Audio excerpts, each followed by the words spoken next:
Got a Wolf Street article. Actually, this one and the next one. Wolfstreet.com, Wolf Richter site.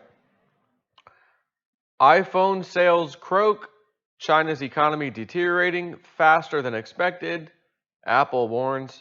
Shares plunge. We did not foresee the magnitude of the economic deceleration.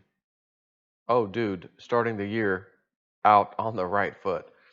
On Wednesday, after the market closed, Apple released a letter to shareholders in which it stated that revenues are, well, going to be a lot worse, and the quarter ended December 29 than its guidance 2 months ago, that iPhone revenues have dropped year over year, that China's economic problems are deeper than we expected, and that iPhone revenues are hurting elsewhere too.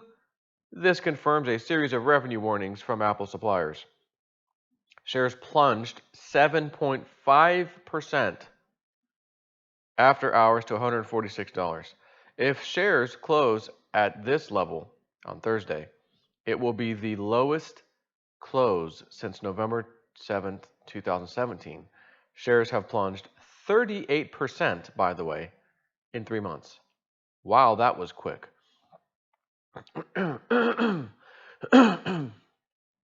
its letter from Tim Cook, Apple slashed its revenue guidance by 6% to 10% from its prior guidance 2 months ago to about $84 billion in the quarter, down from its previous guidance of $89 billion to $93 billion. Just to get this straight, this revenue guidance of $84 billion represents a 5% revenue decline from the quarter a year ago. The price increases of its new models aren't exactly helping a lot, it seems. Here are some of the key points Apple made in its letter, emphasis added. While we anticipate some challenges in key emerging markets, we did not foresee the magnitude of the economic deceleration, particularly in Greater China. In fact, most of our revenue shortfall to our guidance and over 100% of our year-over-year worldwide revenue decline occurred in Greater China across iPhone, Mac, and iPad. Well, hey, Jay Snip bought an iPad last year. I bought a newer, the newest one they had, 256 gig, I think, model. I have a drone, DJI Mavic 2 Zoom, which I took to me in my little trip. Had a little treasure hunt, preliminary, just scouting some stuff out with the drone. Got some incredible footage. The Zoom works fantastic. I just was thrilled to death. But you can attach a little smartphone to the controller, or they have an adapter, which I bought, and the adapter allows you to put something like a iPad on there. Not the largest one, the 12-something inch, but the 10-inch, it can accept up to that height or width, whatever. And so I'm like, you know what? I had an older iPad, one my kids had, a Model 3, and when I went to download the DJI software, which gives you a lot of control and stuff over this thing, and you could view it live stream, basically the video too. It was like, sorry, basically this iPad ain't strong enough, power, CPU wise. It won't even let you install it. So I was like, oh crap. All right, so let me go buy a freaking iPad, and so I did. That was the reason I got it. And long story short, Jay Snip's trying to stimulate the economy around here. China, in stepping up to the plate, I'll throw Tim Cook and the shareholders of Apple a bone. I'm gonna go out and do my duty. But it wasn't enough. Yeah, Jay Snip's not enough. Thank you very much. China's economy began to slow in the second half of 2018. What's funny? Trump sanctions. Okay. The government reported GDP growth during the September quarter was the second lowest in the last 25 years.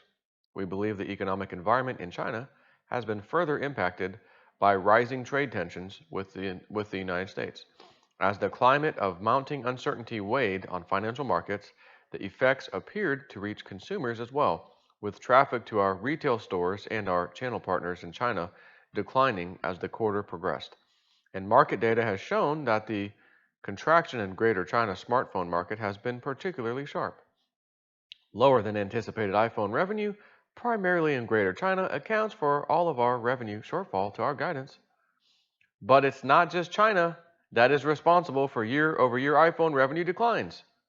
It's China plus other emerging markets, China plus some developed markets, where iPhone upgrades also were not as strong as we thought they would be.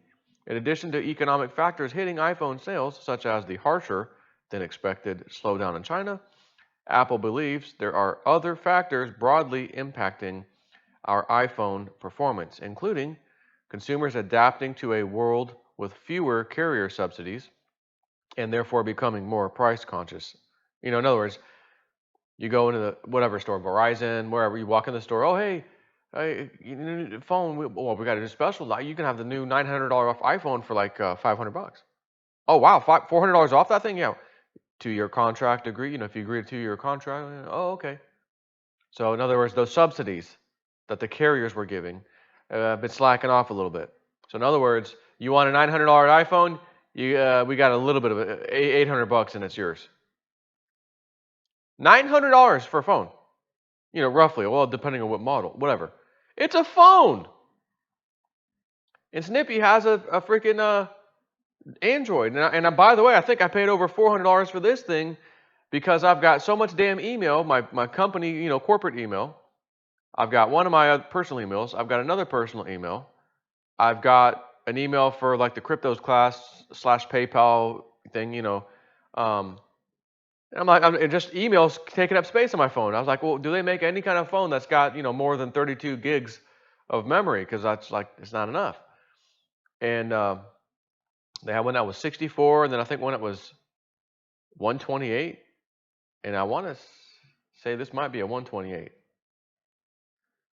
And it was called the Essential, I think is the name of this. And at first, updates coming out, and then the damn recording audio was screwy.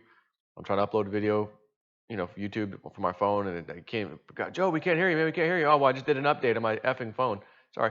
This thing had more updates than I care to talk about. So, anyways,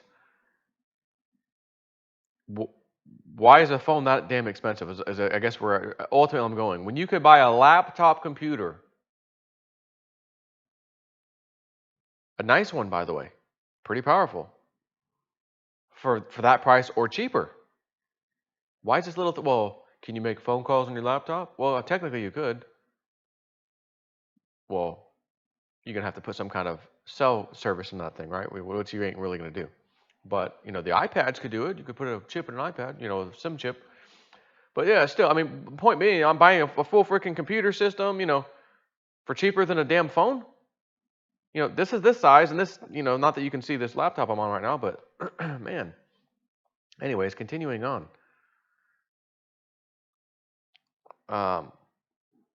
In addition to economic factors hitting iPhone sales, such as the harsher than expected slowdown in China, Apple believes there are other factors broadly impacting our iPhone performance, including, here we go, the thing I just said, consumers adapting to a world with fewer carrier subsidies and therefore becoming more price conscious, US dollar strength related price increases, and some customers taking advantage of significantly reduced pricing for iPhone battery replacements. In other words, these iPhones are too expensive, and consumers are successfully looking for alternatives, such as buying less costly brands and replacing the batteries in their old iPhones to be able to use them for a few more years.